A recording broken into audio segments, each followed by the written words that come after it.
he called it the human effect. You know, there's things that we cannot control because that's human nature. You know, we're going to get sick. We're not going to always be prepared. And it seems that this is one of those moments. Although we have been planning this event for a very long time, some participants have said that they wouldn't be able to do this, and others have gotten sick today. So, as it stands, our panel, Professor George Hildrew,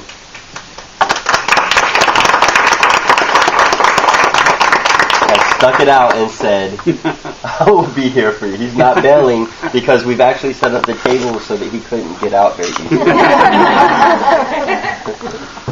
Christy has also shown up. Now this is a very passionate topic for, yes, thank you.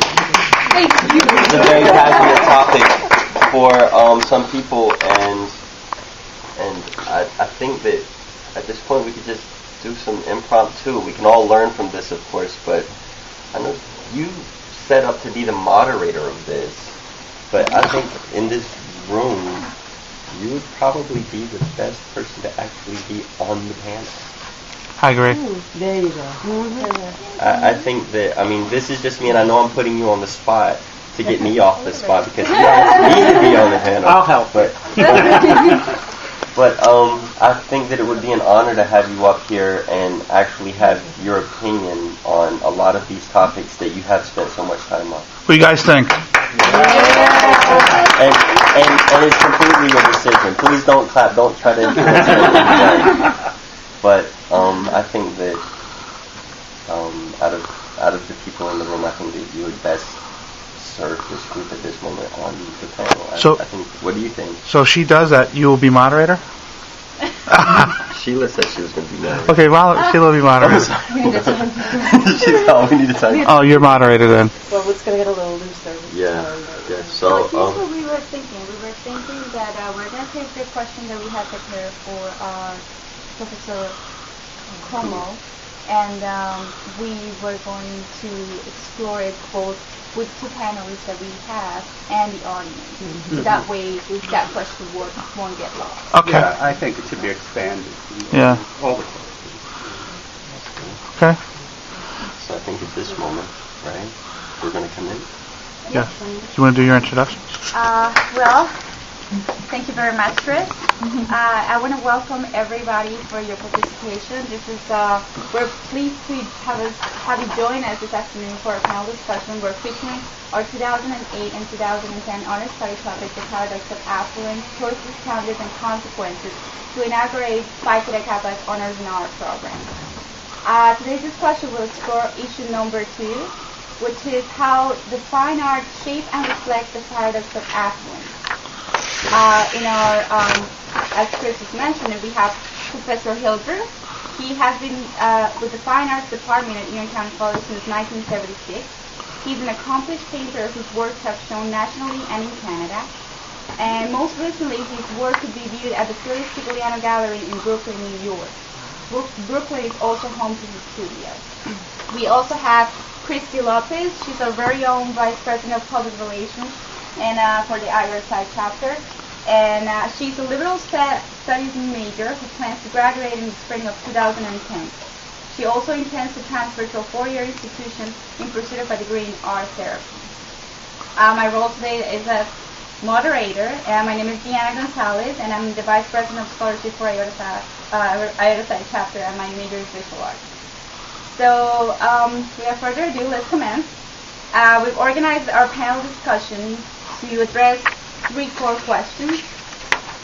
Each panel will respond to one of these 3 questions with a response limit of 10 minutes. At that time, the other panelists will have a 5-minute opportunity to share their thoughts before moving on to the next question. We will be using a bell. There you go. To signal our panelists when they have 2 minutes left, and then again when they have 30 seconds left. Okay? I ask our audience to please save their comments and questions for the end, where we're going to open the floor to address them and, add a little flow to our panel. So, okay, our first question is going to go to our panelist, Christy Lopez. And that question will be, how to define art shape and reflect the paradox of affluence? Hi. All right, to introduce the relationship between the fine arts and the paradox of affluence, I feel that I should properly explain what they are. Art is usually produced or intended primarily for beauty and appreciation rather than utility. Categories of art include visual arts such as painting, drawing, sculpture, photography, design, architecture, etc. Performing arts, which include music, theater, choreography, and dance, and liberty arts, poetry, and literature. The paradox of affluence can be described as richer is not much better, or wealth does not equal happiness. So where is the affluence in relationship to the fine arts?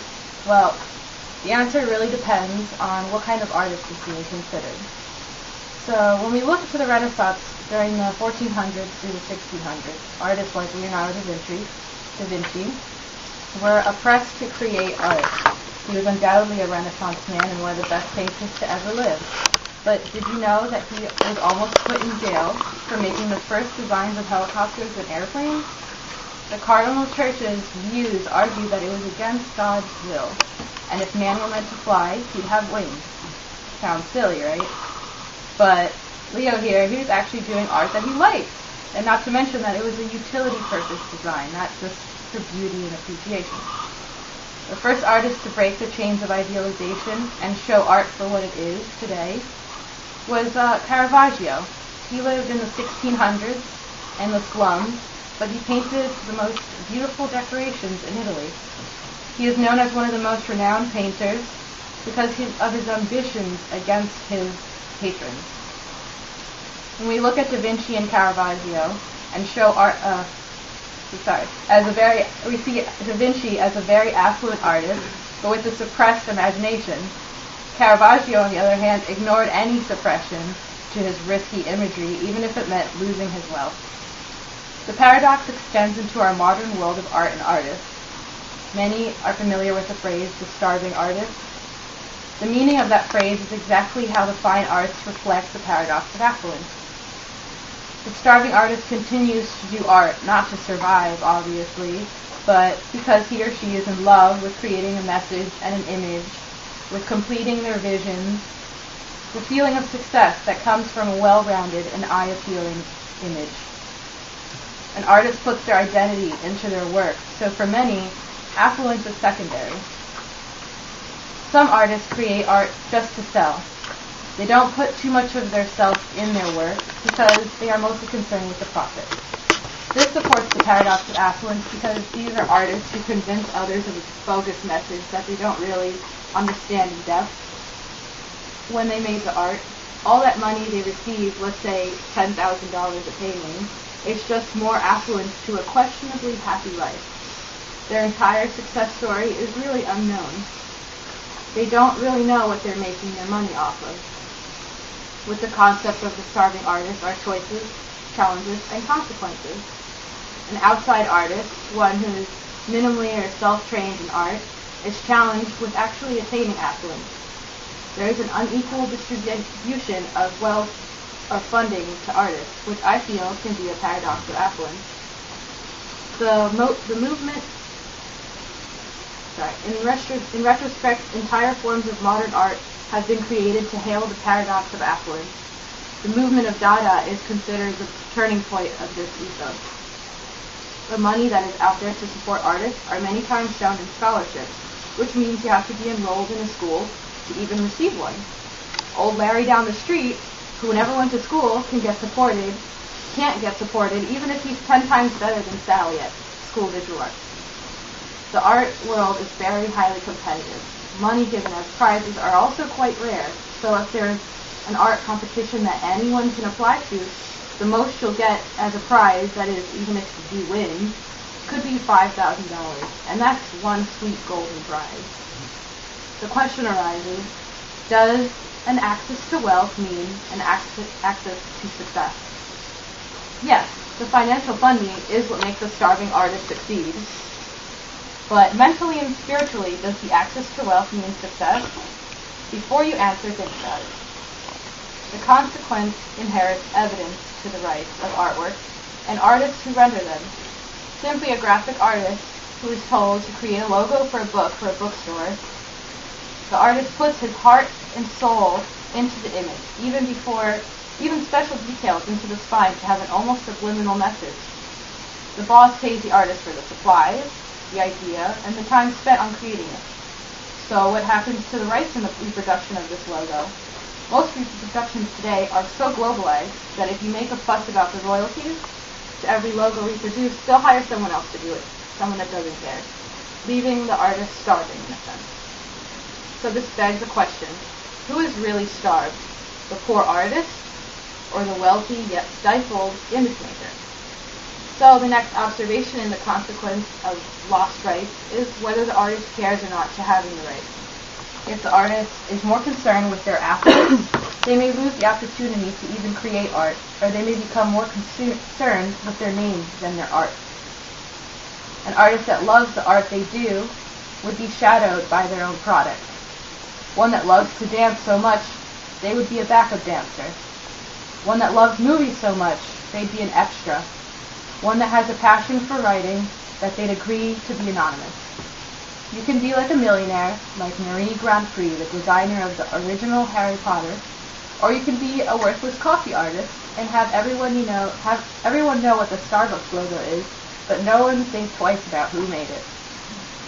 The paradox and choice in the art world is no matter what road an artist goes down, they have to just be in the right place at the right time.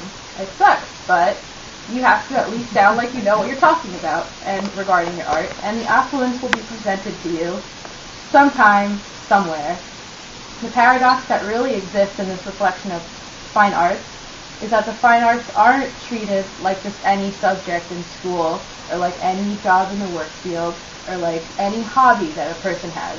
Art is not as complex as we make it. You are dedicated no matter what. It's like a relationship almost. Whether you've had a bite of bread in the last 3 days, or you've had a 3-course meal in the last 5 hours. Even the half-assed abstract artist has dedicated a portion of his or her life to their art.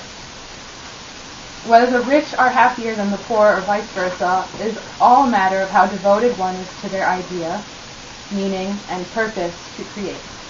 Success is only measured in how far you can enjoy your imagination.